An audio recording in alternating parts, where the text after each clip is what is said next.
Partai Kebangkitan Bangsa telah menegaskan dukungannya kepada Presiden Prabowo Subianto untuk melanjutkan kepemimpinannya hingga 2 periode. Apakah ini sinyal awal manuver politik Caimin dan bagaimana dengan partai politik lainnya? Kita akan bahas bersama dengan sejumlah narasumber yang sudah hadir secara daring. Ada Ketua DPP PKB Syaiful Huda, juru bicara PDIP Seno Bagaskoro, dan Direktur Eksekutif Trias Politika Agung Baskoro. Selamat pagi Kang Huda, Mas Seno, Mas Agung.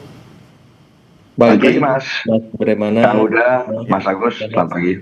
Sehat-sehat semua ya Bapak-Bapak. Saya mau ke Kang Huda dulu. Kang Huda, ini sudah disebutkan oleh Caimin gitu ya, mendukung Pak Prabowo 2 periode. Ini nggak kecepatan, apakah sudah diukur-ukur nih kira-kira kalau sekarang sudah ngomong gitu?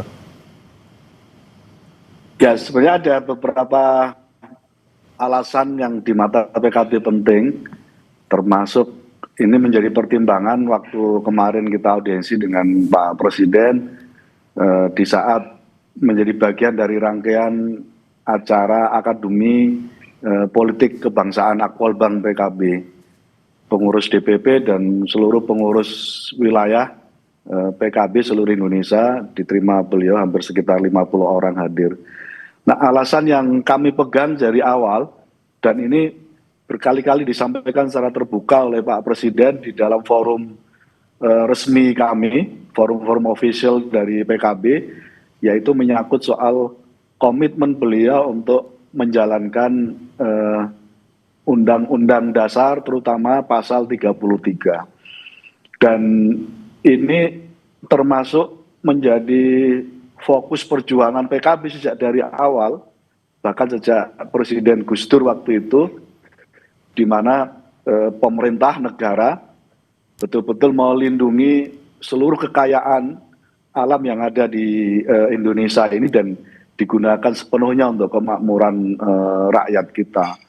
Nah, tentu untuk menjalankan dan menegakkan Undang-Undang Dasar terutama pasal 33, Pak Presiden Prabowo butuh teman dan PKB siap menjadi teman Pak Prabowo untuk sampai 10 tahun yang akan datang. Jadi ini bukan soal ini sebenarnya, bukan soal terlalu dini, apakah ini manuver politik atau tidak. Tapi ini lebih kepada kesamaan perjuangan PKB dengan Pak Presiden, dengan teman-teman Gerindra, terkait dengan semangat untuk menegakkan pasal 33 Undang-Undang Dasar kita. Nah, dalam situasi itu tentu sebagai sebuah langkah terobosan, sebagai sebuah rencana untuk merubah sistem kembali kepada Undang-Undang Dasar, kami menyebutnya sebenarnya keinginan Pak Presiden, Pak Prabowo untuk membuat sistem baru ekonomi konstitusi, jadi ekonomi yang sesuai dengan konstitusi Undang-Undang Dasar kita ini, mau tidak mau memang harus dimulai dari sejak periode awal beliau ini gitu. Berarti bukan untuk curi start atau ngamanin posisi nih, Kang Huda? Sama sekali tidak gitu. Bahwa kemudian ada ruang untuk itu dan bisa ditafsirkan oleh publik, oleh elit politik, itu hal lain gitu.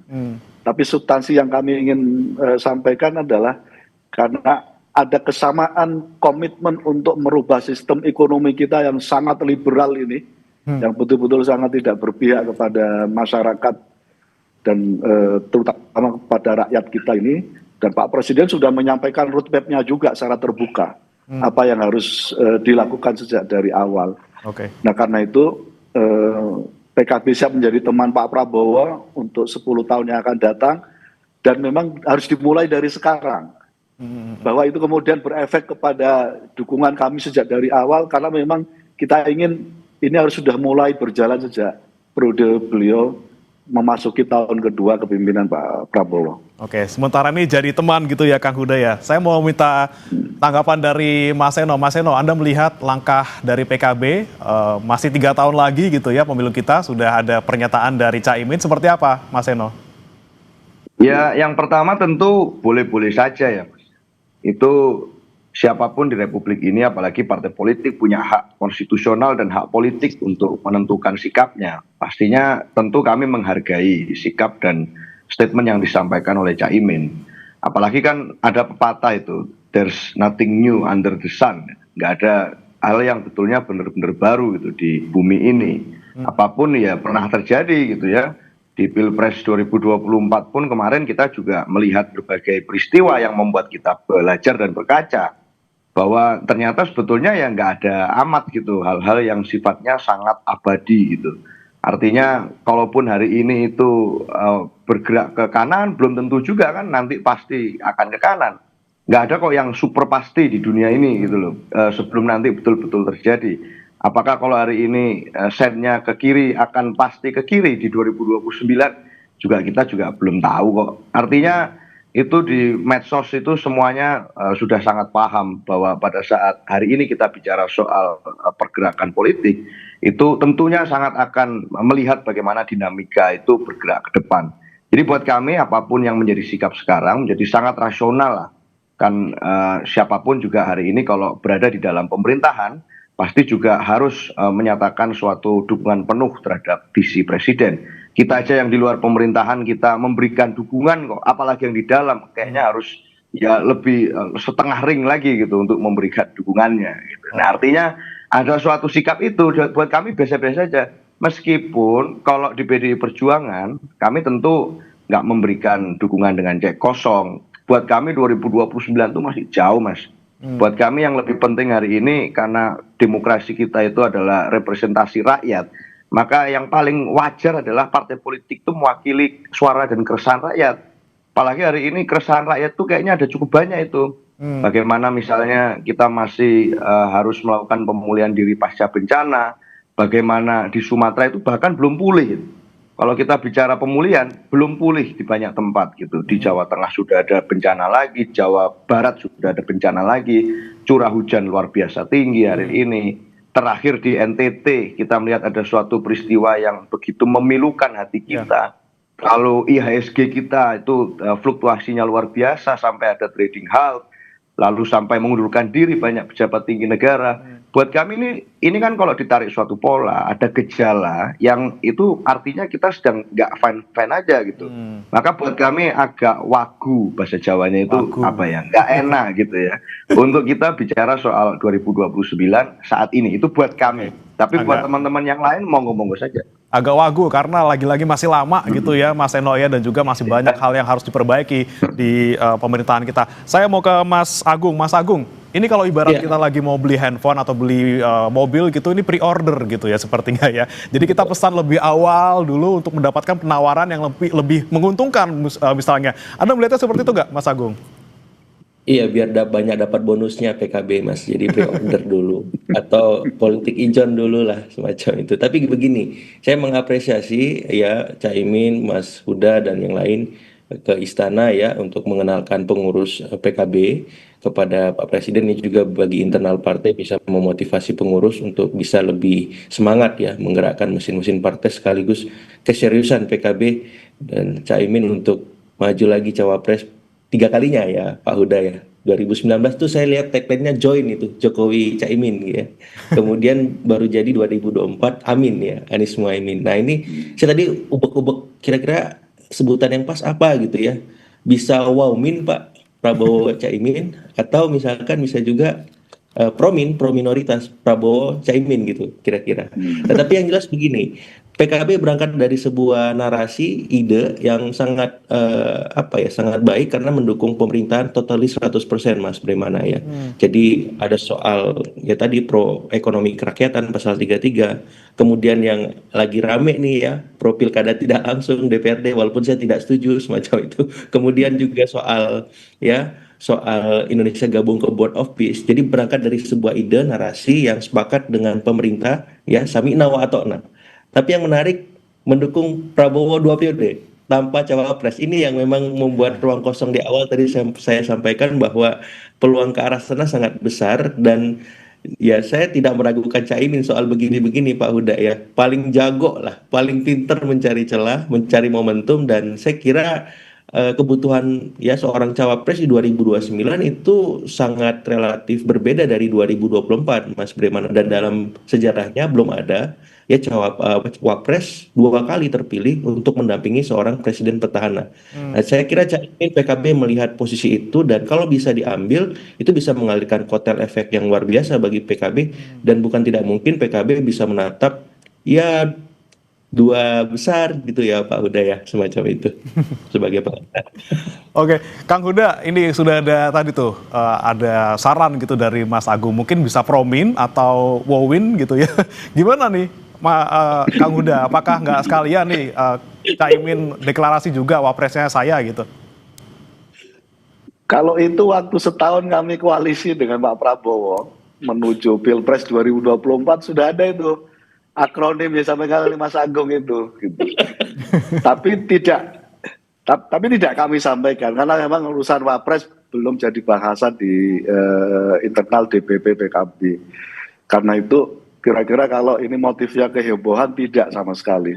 Kami ingin semua apa yang disampaikan oleh Mas Seno misalnya tantangan iklim kita yang sangat ekstrim, isu bencana kita dan itu termasuk isu kemanusiaan di Aceh, di Jawa Barat, di Kabupaten Bandung Barat, terus kemudian di Jawa Tengah, itu semuanya kira-kira butuh efektivitas efektivitas pemerintah untuk bekerja.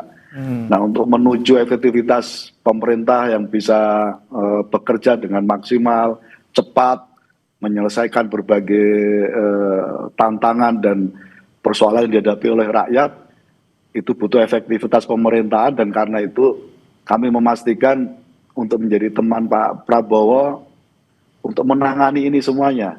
Jadi kenapa itu kami sampaikan secara terbuka ke publik dukungan kami sepenuhnya kepada Pak Prabowo, semangatnya untuk itu. Karena hari ini geopolitik internasional kita, baik politik maupun ekonomi, betul-betul cukup mencekam hari-hari ini dan tidak ada jalan lain. Pemerintah harus kita perkuat.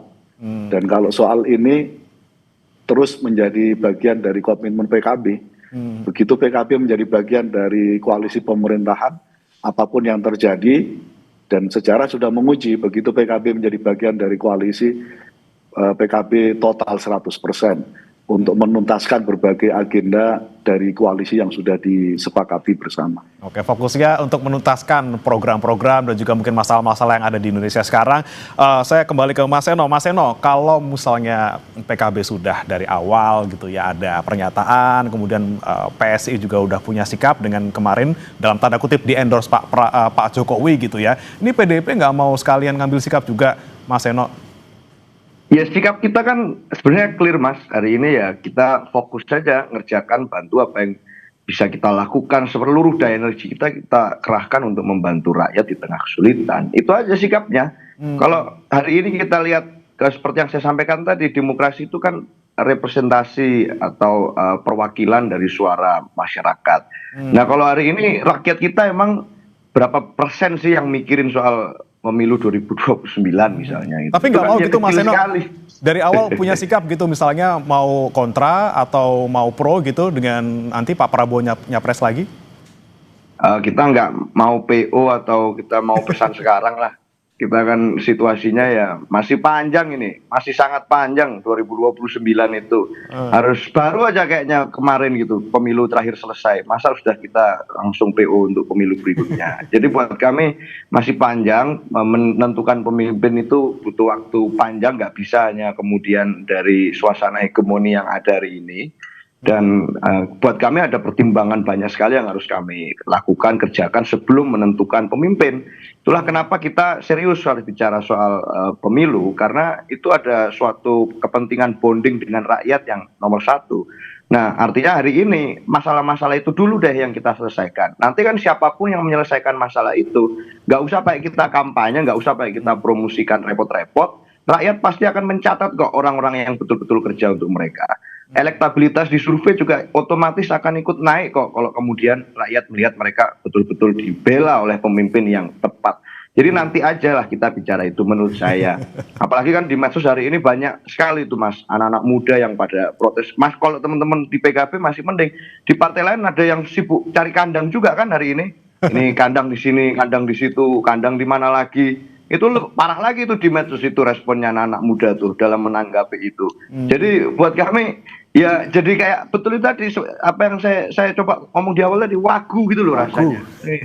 Lagi repot, Indonesia ini lagi banyak anak-anak muda, rakyat yang cari kerja, cari situasi kepastian dan lain sebagainya. Malah mau ada yang mau bikin kandang-kandangan. Waduh, ini repot juga. Buat kami pemilu masih cukup panjang dan nggak saat yang tepat tuh bicara itu sekarang. Jadi nanti aja kalau PDI Perjuangan kita fokus di program-program partai aja Mas dan program kerakyatan. Oke, baik. Saya ke Mas Agung. Mas Agung, kalau Anda melihat misalnya di PKB memang fix misalnya mau ke Pak Prabowo dengan jadi cawapresnya Caimin, kira-kira bagaimana ke depannya dan kira-kira nih Mas Agung, kenapa sih kemudian belum kasih nama wapresnya sekarang? Nggak sekalian Caimin jadi wapresnya gitu. Apakah menimbang mungkin masih ada nanti manuver-manuver di akhir gitu? Ya, ya, ini saya juga kembali ke apa ya Mas ya, semacam aksi reaksi politik juga. Ya, saya melihat Caimin berusaha menormalisasi, misalkan kemarin ya Poros Solo menerbitkan ya Prabowo Gibran 2 periode semacam itu. Kemudian di saat yang sama ada partai baru berdiri, ya Partai Gerakan Rakyat lagi dan lagi ya temannya Caimin ya dengan mencapreskan Anies Baswedan semacam itu, Partai Gema Bangsa. Nah, PKB ingin tampil memberikan narasi alternatif dari ya reaksi ataupun realitas politik yang sedang mengemuka semacam itu. Jadi kalau dalam politik apakah 3 tahun itu lama, ya 2 tahun itu lama, itu relatif karena kerja-kerja politik itu harus dicicil dari sekarang karena untuk masuk ke popularitas, akseptabilitas, sampai nanti elektabilitas itu butuh waktu yang panjang. Nah, Caimin memahami itu karena sudah pengalaman ya pilpres sebelumnya, mau nggak mau harus dicicil dari sekarang walaupun masuknya lewat narasi, program ya dan hal-hal yang memiliki kesamaan pikiran dengan presiden semacam itu. Nah, yang kedua memang ini ya suka atau enggak PKB ini loyalitasnya nggak diragukan kalau di dalam koalisi pemerintahan, Mas. Ya, tadi saya bilang totalis 100%. Tapi di ujung kalau nggak masuk Caimin cawapres, tunggu dulu Pak Huda ya. Nanti seperti sebelumnya tuh dejavu politik Koalisi Kebangkitan Indonesia Raya KKIR Mas bagaimana yang dari awal sudah bersama ya Pak Prabowo Caimin semacam itu, tapi tiba-tiba di simpang perjalanan ya kemudian Poros Solo masuk ya, Caimin akhirnya harus mundur walaupun maju selangkah menyeberang ke Poros Gondang Dia semacam itu. Jadi memang Gondang Dia Raden Saleh ini kan dekat kalau jalanan ya di Jakarta Pusat. Jadi memang kalau saya nggak tahu nanti ya nanti ke Kertanegara lebih dekat ketimbang nanti ke mana. Kalau Pak Jokowi kan Karanganyar gitu ya. Nah saya nggak tahu. Ini PKB lebih diuntungkan kayaknya di 2029 karena ya Kertanegara sama Raden Saleh lebih dekat ketimbang Kertanegara dengan Karanganyar. Kira-kira begitu Mas Brebo. Oke, nah saya tanyakan langsung ke Kang Huda. Kang Huda, dengan belum adanya nama cawapres yang disebut gitu ya, ini apakah memang tandanya pengen menyandarkan kapal, jangkarnya turun, tapi tidak sekalian diikat kapalnya ke dermaga, jadi masih bisa fleksibel lah untuk manuver-manuver yang berikutnya? Ke Toko Umar juga bisa, lebih dekat Raden Saleh juga Mas. Jadi benar. Sekali lagi ya belum ada bahasan sama sekali. Kita belum ada bahasan menyangkut soal cawapres karena itu tadi ini objektif politik PKB.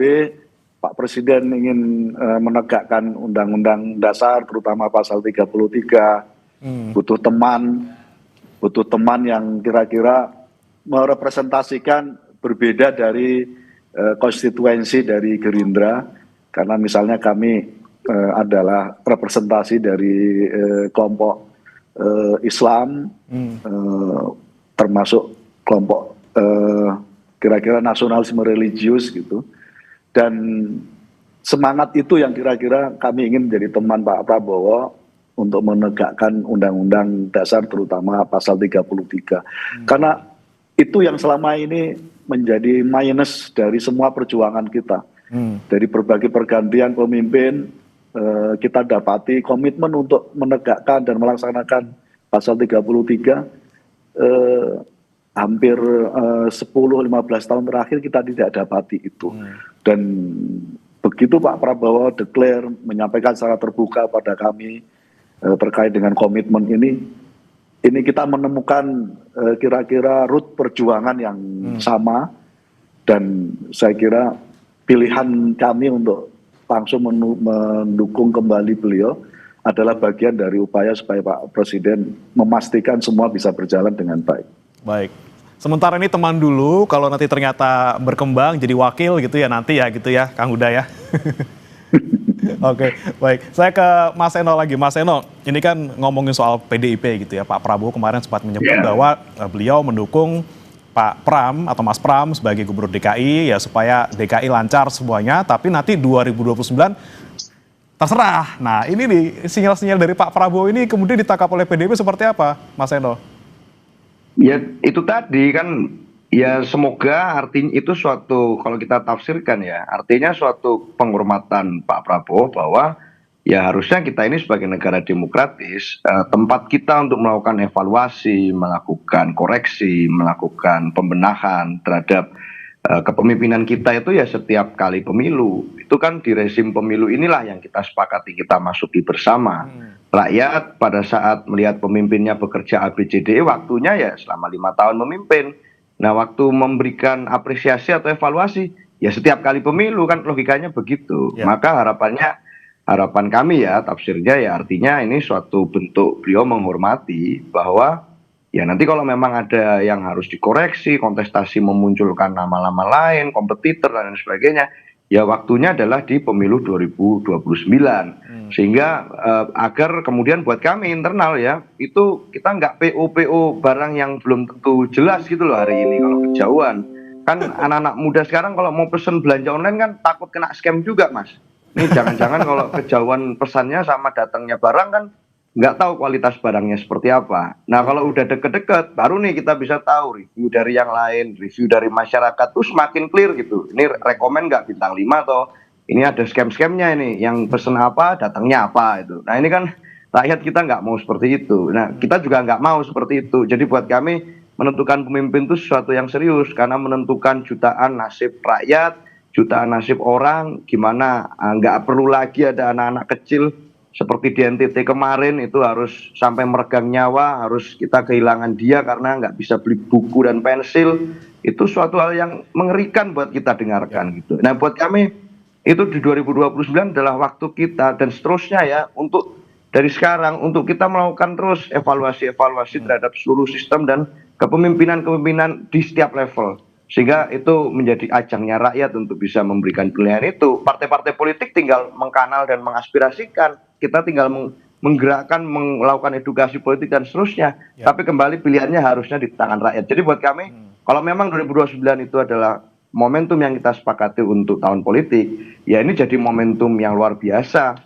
Kalau artinya Presiden percaya pada demokrasi yang mana ada evaluasi berkala terhadap kepemimpinan kita. Itu Mas. Oke, wait and see, pengen yang pasti-pasti aja, jangan sampai kena scam gitu ya. Baik, saya ke Mas Agung. Mas Agung, kalau Anda melihat PDIP dengan ya sekarang masih fokus untuk membenahi lah dalam tanda kutip, memberikan masukan di luar pemerintahan. Kemungkinan nanti di 2029 ini PDIP bakal jadi rival atau ngikut PKB nih, Mas Agung? Bisa kemana-mana kalau PDIP ini ya. Ke Pak Prabowo bisa, ke PKB bisa gitu ya, tergantung situasi dan kondisi saja. Jadi karena PDIP punya ya mesin politik yang besar, kuat, dahsyat, sudah terbukti, teruji. Jadi ini bisa menjadi posisi tawar juga ketika nanti memang akan menghadapi Pilpres 2029. Tapi kalau misalkan PDIP merapat ke Pak Prabowo, otomatis PKB bisa jadi tidak merapat, bisa jadi di luar. Kalau saya lihat. Lain halnya kalau misalkan ya PKB kemudian cintanya bertepuk sebelah tangan dengan Pak Prabowo gitu, bisa jadi merapat PKB dengan PDIP-nya. Jadi situasi di internal koalisi Indonesia Maju Plus pun sekarang sangat dinamis ketika bicara cawapres, Mas Bremana ya.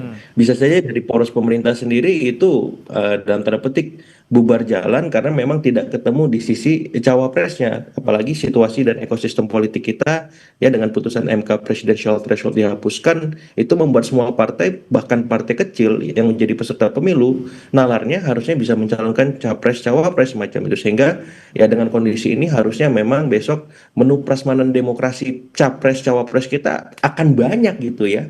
Jadi saya sebagai pemilih itu akan kebingungan karena yang maju banyak dan bagus-bagus juga semacam itu. Tapi yang jelas saya kira PDIP bisa menjadi salah satu alternatif poros Pilpres ya, baik ketika merapat karena akan memberikan kontraksi politik di internal koalisi Indonesia Maju Plus, ataupun membuat poros sendiri yang memang hari ini PDIP kita tahu sebagai penyeimbang semacam itu. Dan saya berharap ya apapun pilihan PDIP ya bisa membuat alternatif pilihan itu semakin banyak dan membuat demokrasi kita semakin sehat. Ya, saya mengapresiasi PDIP yang sejak dulu konsisten ya menjaga demokrasi kita, membuat check and balances itu bisa berjalan optimal, dan harapannya peran-peran ini bisa terus dijalankan dengan maksimal seperti itu. Dan untuk PKB ini sedikit banyak ini Mas Bremana ya, kemarin waktu retreat Caimin kan di warning Pak Prabowo tuh spesial tuh. Caimin mana? Caimin mana ya? Wah gitu Pak. Jadi saya melihat ketika diboyong ke istana itu memastikan Caimin nggak kemana-mana. Seperti itu Mas. Oke, baik. Baik, Caimin nggak kemana-mana. Tapi berarti kalau Kang Huda, ini udah fix berarti kalau untuk Pak Prabowo pasangan sama Gibran lagi nggak ya? Tapi cawapresnya nanti nunggu gitu, Kang Huda. Ya, tentu ini proses politik ya. Jadi dinamikanya cukup tinggi. Semua aturan main menyangkut soal politik kita terus bertumbuh, terus berubah. Kita lihat saja, karena prinsipnya sekali lagi ini bukan manuver politik PKB, menyangkut soal dukungan kami kepada Pak Presiden. Ini betul-betul karena komitmen dan dedikasi dan kesamaan visi dan perjuangan kami.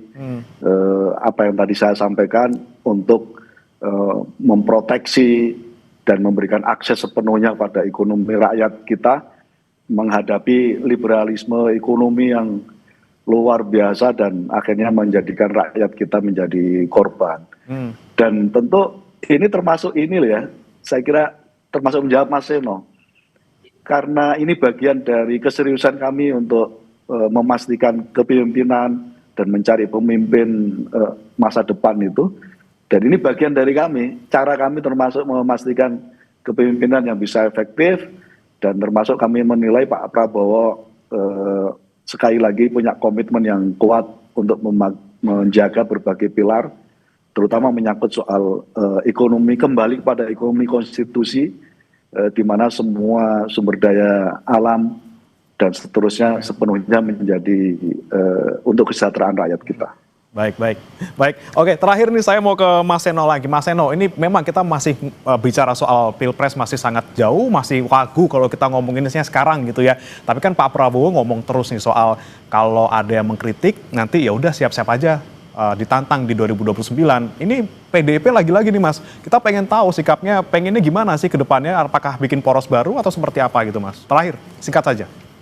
Ya, kita dari dulu berdirinya di konstitusi, Mas. Kita juga nggak kemana-mana, yuk. Dan artinya sebenarnya sangat mudah kok membaca PD Perjuangan itu. Konstitusi bilang apa ya kita ikutin, itu aja kalau secara sikap partai.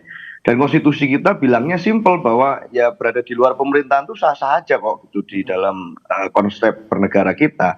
Maka kalau kita memberikan kritik, memberikan masukan, memberikan saran, itu adalah bagian dari kami menjalankan tugas dan hak konstitusional kami sebagai partai untuk mengingatkan agar jangan sampai itu ada hal-hal yang menjadi blind spot pemerintah dan left undone gitu loh, nggak dikerjakan dengan baik karena itu gitu. Nah, kan sayang sekali kalau kemudian nggak ada yang mengingatkan. Justru kami menjalankan tugas dan kewenangan serta hak politik kami untuk menyampaikan itu.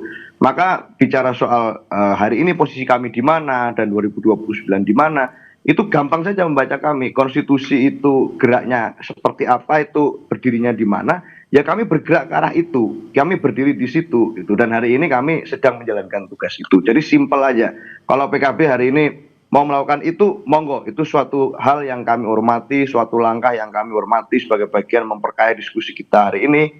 Tapi buat kami PDI Perjuangan memilih pemimpin itu saya kira agak sulit kalau kita langsung tetapkan sikap jauh-jauh hari. Takutnya tiba-tiba nanti dekat-dekat situ waktu momentum timingnya malah ada yang pindah ke lain hati gitu pada waktu itu. Buat kami itu nanti sangat sayang gitu ya, momentum dan waktu yang harusnya bisa diisi dengan energi untuk rakyat, malah kita curahkan untuk itu. Jadi buat kami mengambil jalan yang berbeda, menempuh jalan yang berbeda, tetapi kami tetap berdiri di mana konstitusi ada. Itu aja Mas. Baik, terakhir untuk kesimpulan Mas Agung, kita bicara soal timing di politik gitu ya.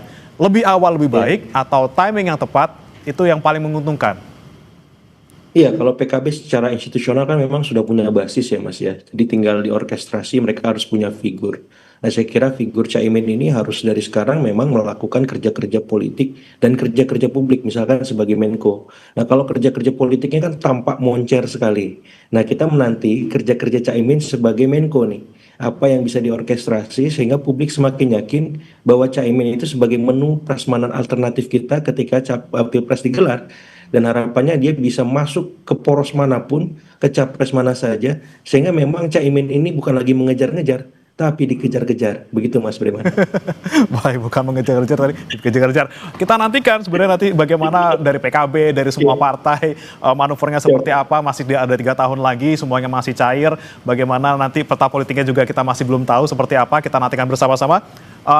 Kang Syaiful Huda, terima kasih, Ketua DPP PKB, kemudian ada Mas Seno Bagaskoro, juru bicara PDIP, dan juga Mas Agung Baskoro, Direktur Eksekutif Trias Politika, sudah bergabung bersama kami di Sapa Indonesia Pagi. Selamat pagi.